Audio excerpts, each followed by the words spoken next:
y'all, it's Denise, and I'm in my studio today, and I'm doing a little bit of a cleanup. And as you might know already, I have a 10-foot table here that I work on if I'm not covering it up with art supplies and art projects that I want to work on.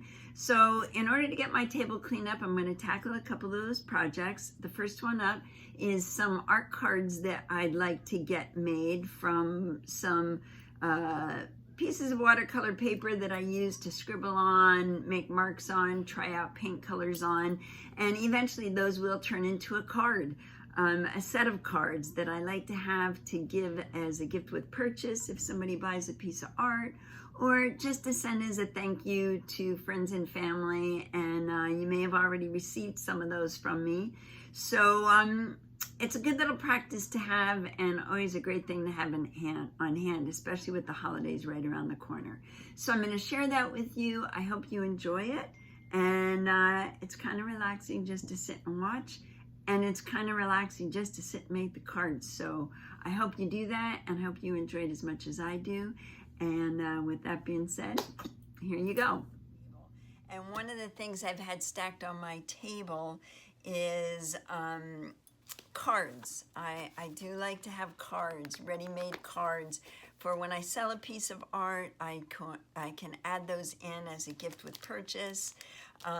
They're great for having for the holidays, to send holiday cards, you know, and they're fun. And you can get these packages of cards. This was on a clearance. I think it was at Michael's. And these were $1.49 for 10 cards and 10 envelopes. And they're really nice, sturdy cards and envelopes. I always grab them when I see them and get them in different sizes. This is the brown paper, and I also get them in vanilla paper, you know, just a pretty off-white, which I think might go really nicely with this. I've already cut some cards out and have them ready to go. But they look really nice. You know, you just attach this on the front, and that's a pretty little painting. So that's what I'm gonna do. I'm gonna show you what I do. It's not that hard to figure out. I know if you're not already doing this yourself, maybe this will just prompt you to get some cards done before the holidays, or just to have around for gifts with purchase. So I have a couple different size mats. I love my little square mat, but I don't have any square cards at the moment. I've got this size card, and I think this mat is probably going to be just the right size for this one. So what I do is I take my piece of paper, watercolor paper, and this is a paper that, you know, I've always got papers or canvases laying besides artwork that I'm working on, and I use it to clean off my brush. I use it to test out a color. I use it to scribble and see if I like a mark.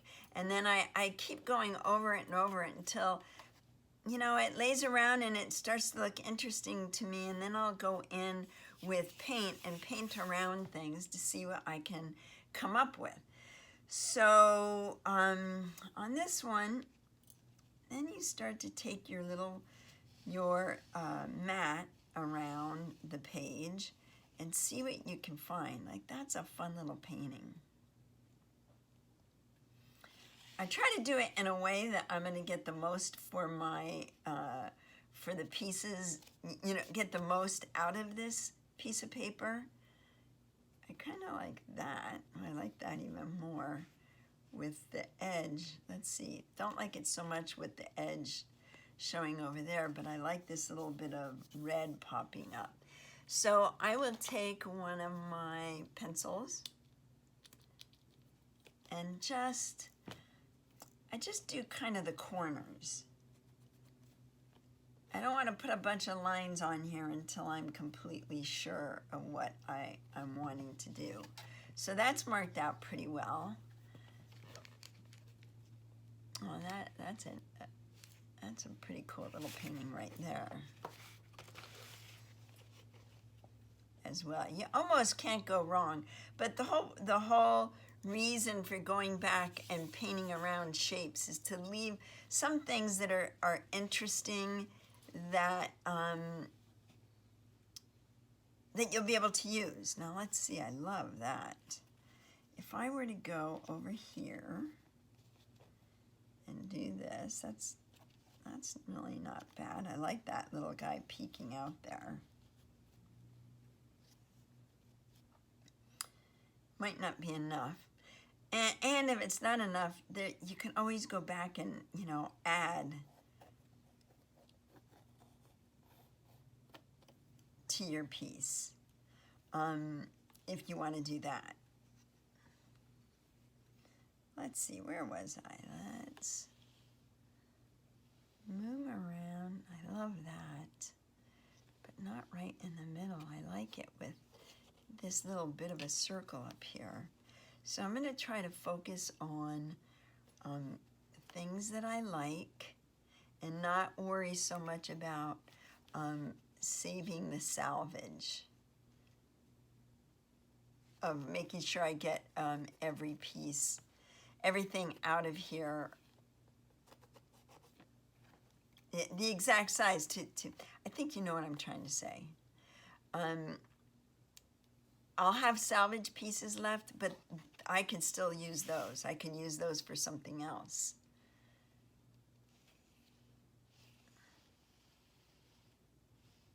I love that pink color in there.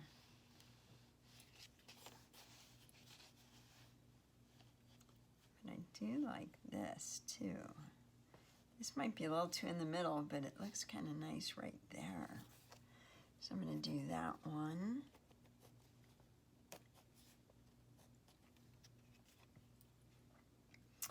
What else do I have? I like those for sure.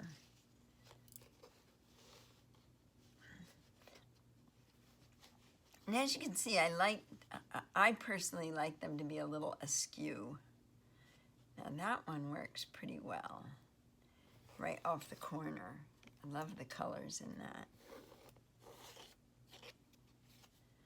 So let me cut a couple of these out and let's see what they look like. Grab my ruler, grab my straight edge. I always have a box of blades sitting close by.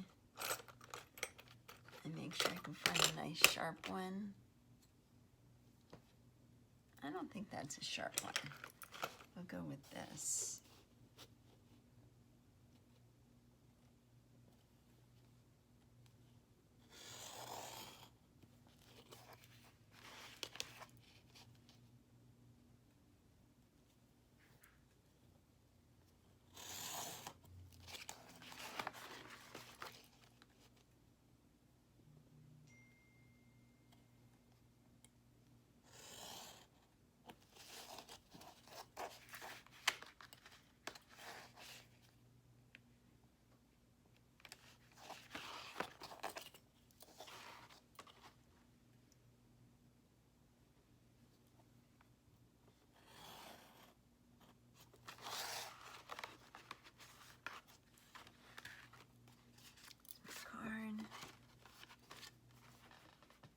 That's going to make a really pretty little card. So I'll continue on with that and cut out a few more, and hopefully we'll end up having a set of cards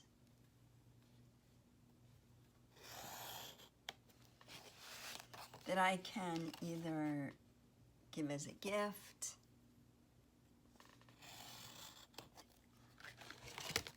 or how about this, maybe even using them myself. And it's really nice to be able to go back. I can erase some of the pencil lines that I've made. There's one.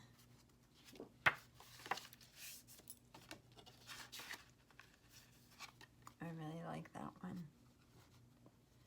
And I like the cream color background as well. Let's put these guys over here. And let's see, where was one of the other ones? Here is one right here, right smack in the middle.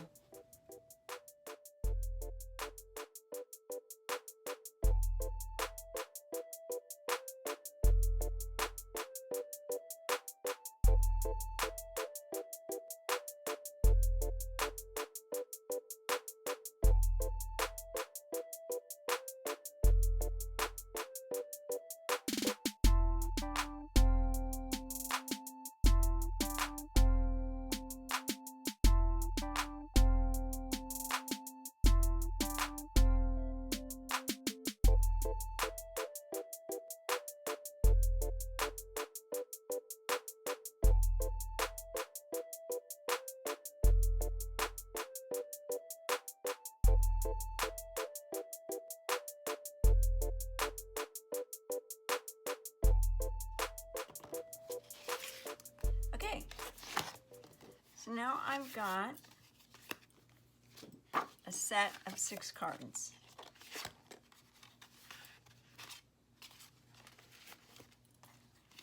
And I love the way these look. Really, really pretty. Really pretty. And there's a couple of ways you can put them onto the card. Okay, so this is how I put my papers on. I could use a spray glue to put them on, but I'm pretty happy with double-sided tape, and this is the double-sided tape I have to use right now. I could use the just the regular Scotch tape that's double-sided, works just as well. Make sure my corners are down. Once you make sure it's down, this comes off pretty easy.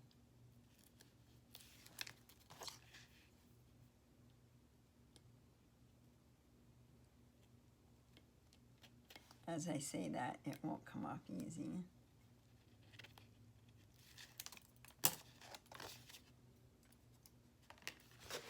Make sure got that laying down flat. And I just eyeball it and kind of center it more to the top side, and then I can sign my name to it. So there are 2 cards.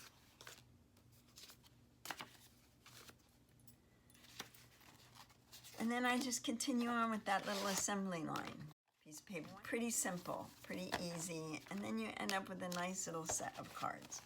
So we got that going. Now, there's also this. What can we do with this? Well, I do have, let's see if I have one left. I do have smaller cards, and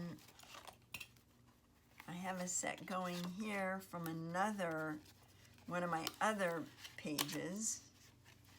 And I also saved the scraps. So here's one that's all set up. Maybe I'll just do this one. Move these out of the way. It's already cut. Now this tape isn't gonna work for this because this is a thin piece. But I planned on doing something like this with these. And doing it a little off center.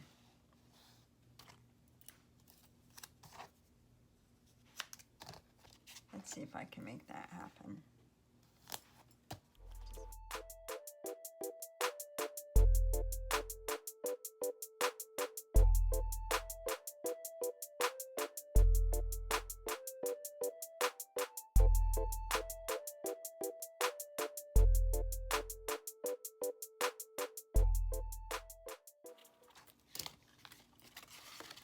And there's that little guy.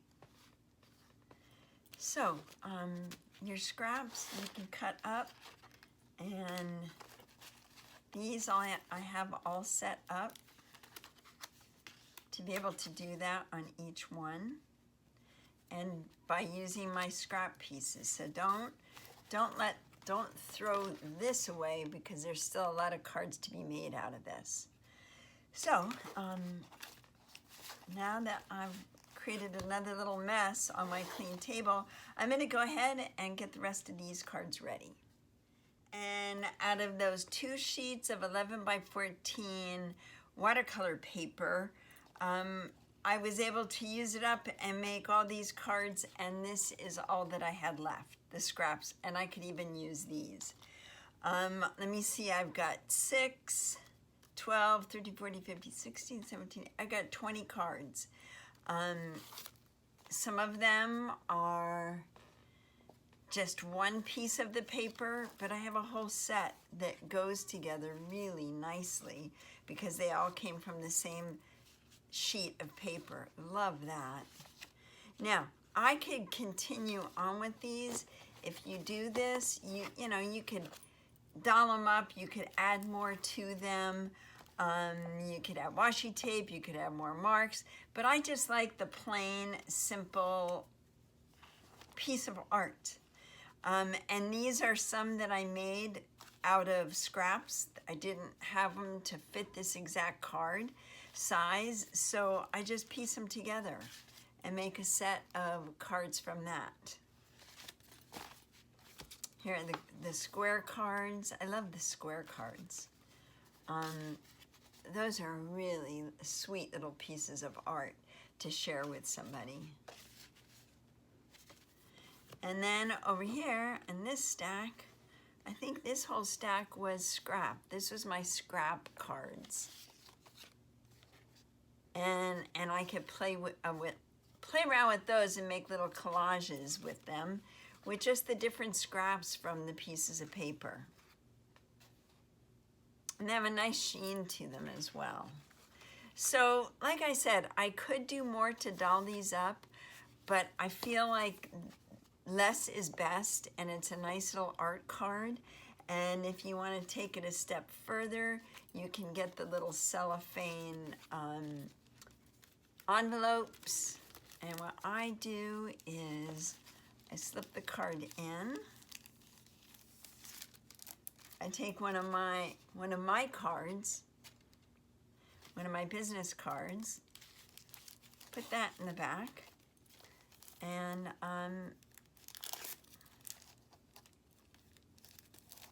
these make great little cards to either sell, give as gifts, all from scraps of paper that you've had fun just cleaning your brushes or using it in your process along the way. So I know it's a simple thing, and it doesn't take much tools. It just takes some double-sided tape, which, by the way, I found my Scotch double-sided tape. This is really great. An X-Acto knife, a pencil, a little bone folder, mats, whatever size, and the cards. And there you go. You've got a whole, I'm set up now. I've got enough cards to hold me over for a while until I decide to do this again.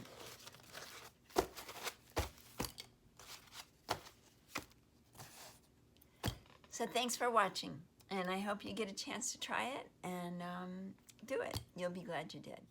Bye-bye. Oh yeah, and don't forget, thumbs up please on your way out. I really appreciate it. It makes the time that I put into doing these little videos of processes I'm doing in my studio, sometimes really simple ones like this, and sometimes a little bit more intricate, but keeps me showing up when you keep showing up. So subscribe, and thank you so much for watching.